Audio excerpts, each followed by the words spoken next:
हमारे YouTube channel समाइला tutorials में आपका स्वागत है। अगर आपने अभी तक हमारे इस चैनल को सब्सक्राइब नहीं किया है तो कृपया करके इसे सब्सक्राइब अवश्य करें और बेल आइकन को प्रेस करना ना भूलें ताकि आपको हमारी नई वीडियोस के नोटिफिकेशन साथ साथ मिलते रहें। मैं ब्रिजराज कंप्यूटर फैकल्टी, आज हम subject computer science class +2 chapter 6 digitization में इस चैप्टर के मल्टीपल चॉइस क्वेश्चंस और फुल फॉर्म्स पढ़ेंगे। आओ देखते हैं। तो अब बात करते हैं इस चैप्टर के मल्टीपल चॉइस क्वेश्चंस। तो फर्स्ट है, dash is the process to convert information into computer readable form. कि जब हम अपनी इंफॉर्मेशन को कंप्यूटर रीडेबल फॉर्म में कन्वर्ट करते हैं तो उस प्रोसेस को क्या बोलते हैं। तो इसके ऑप्शन है e learning, e commerce, digitization और नेट बैंकिंग। तो इसका सही आंसर है डिजिटाइजेशन। कि जब हम अपनी इंफॉर्मेशन को कंप्यूटर रीडेबल फॉर्म में कन्वर्ट करते हैं तो उसको बोलते हैं डिजिटाइजेशन।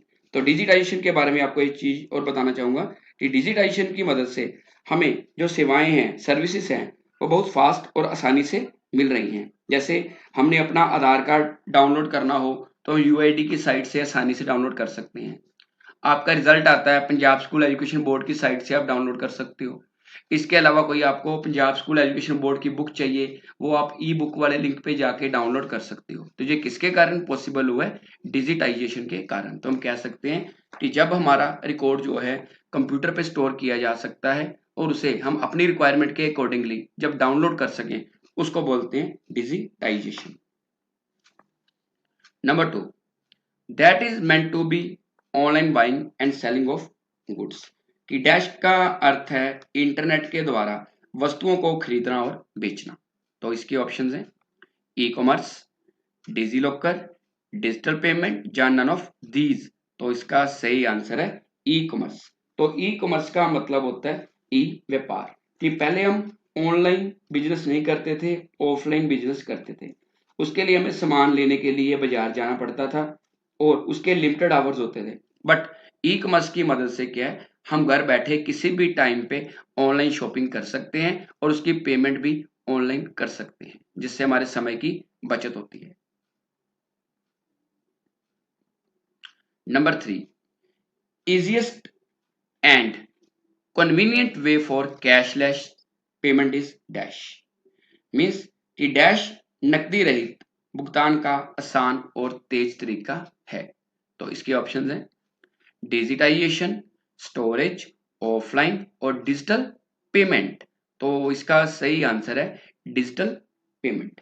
तो डिजिटल पेमेंट के बारे में आपको बताना चाहूंगा कि जो डिजिटल पेमेंट है इसको ऑनलाइन पेमेंट भी बोलते हैं। तो डिजिटल पेमेंट में क्या है कि हमें साथ में कैश कैरी करने की जरूरत नहीं पड़ती। इसमें जो मेथड आ जाते हैं वो आ जाते हैं credit card, debit card, then उसके अलावा ई वॉलेट जैसे कि पेटीएम, गूगल पे, फोन पे या नेट बैंकिंग वगैरह। ये चीजें जो हैं ये सारी डिजिटल पेमेंट के मोड हैं। इनका फायदा क्या है कि हमें कैश कैरी करने की जरूरत नहीं है, जिससे हमारे पैसे को चोरी होने का खतरा नहीं रहता। यह टोटली सिक्योर है। इसमें हमें अपना पासवर्ड भी लगाना पड़ता है डिजिटल पेमेंट में और उसका ओटीपी भी आता है, मतलब ये हमें 2 वे सिक्योरिटी प्रोवाइड करता है। इसके बारे में हम डिटेल में क्वेश्चन आंसर में पढ़ेंगे।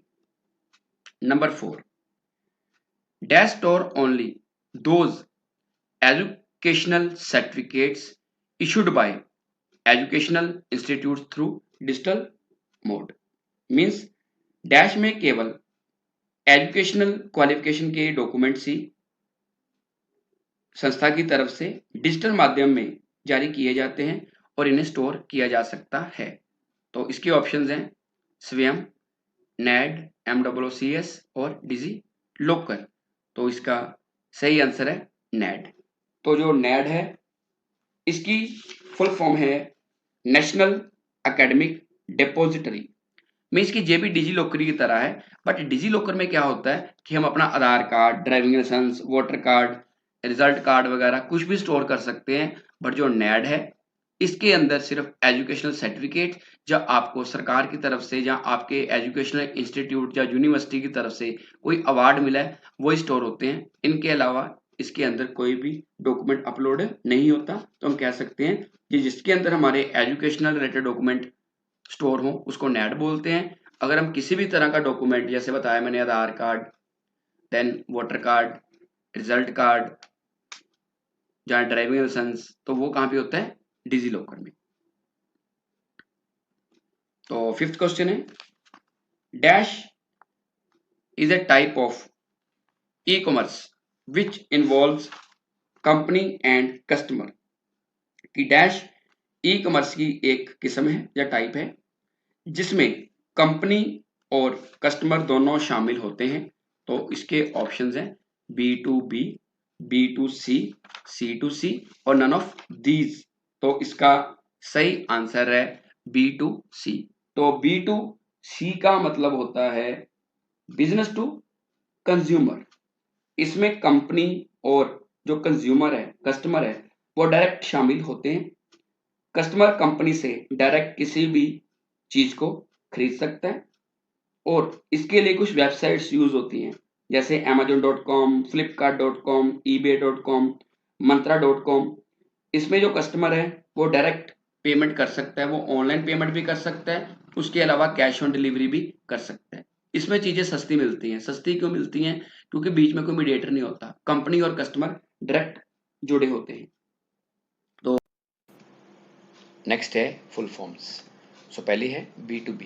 B2B की फुल फॉर्म है बिजनेस टू बिजनेस। इसका मतलब है कि जब कोई एक कंपनी दूसरी कंपनी के साथ बिजनेस करती है, जब व्यापार करती है, तो उसको B2B कहा जाता है।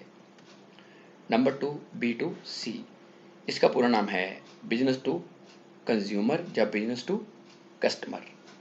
मीन्स कि जब मान लो हम किसी ऑनलाइन वेबसाइट पे, फॉर एग्जांपल अमेजोन या फ्लिपकार्ट पे शॉपिंग करते हैं, तो जो वेबसाइट है वो एक बिजनेस का काम कर रही है और हम क्या है, एक कंज्यूमर या कस्टमर। सो ऑनलाइन शॉपिंग जब हम करते हैं तो वो एक एग्जांपल है B2C की, बिजनेस टू कंज्यूमर या बिजनेस टू कस्टमर की। Number 3 C2C। इसकी फुल फॉर्म है कंज्यूमर टू कंज्यूमर या कस्टमर टू कस्टमर। मीन्स कि जब कोई एक कस्टमर दूसरे कस्टमर के साथ डायरेक्ट बिजनेस करता है, कोई चीज़ सेल करता है या परचेज करता है, बेचता है, खरीदता है, तो उसको बोलते हैं C2C। जैसे ऑनलाइन वेबसाइट है OLX। OLX पे हम सेकेंड हैंड चीज़ें जो हैं वो खरीद सकते हैं और बेच सकते हैं, वो एग्जांपल है C2C की। Number 4 NAD। इसकी फुल फॉर्म है नेशनल एकेडमिक डिपॉजिटरी। MCQ में भी इसके बारे में आपने पढ़ा है कि NAD किस काम आता है, कि हमारे जो एजुकेशनल सर्टिफिकेट्स होते हैं, डॉक्यूमेंट्स होते हैं, वो इस पर अपलोड किए जाते हैं। Number 5 UPI। UPI की फुल फॉर्म है यूनिफाइड पेमेंट इंटरफेस। जैसे आजकल हम पेटीएम, फोन पे, गूगल पे आदि यूज करते हैं, तो उसके थ्रू जो पेमेंट होती है वो होती है UPI, यूनिफाइड पेमेंट इंटरफेस।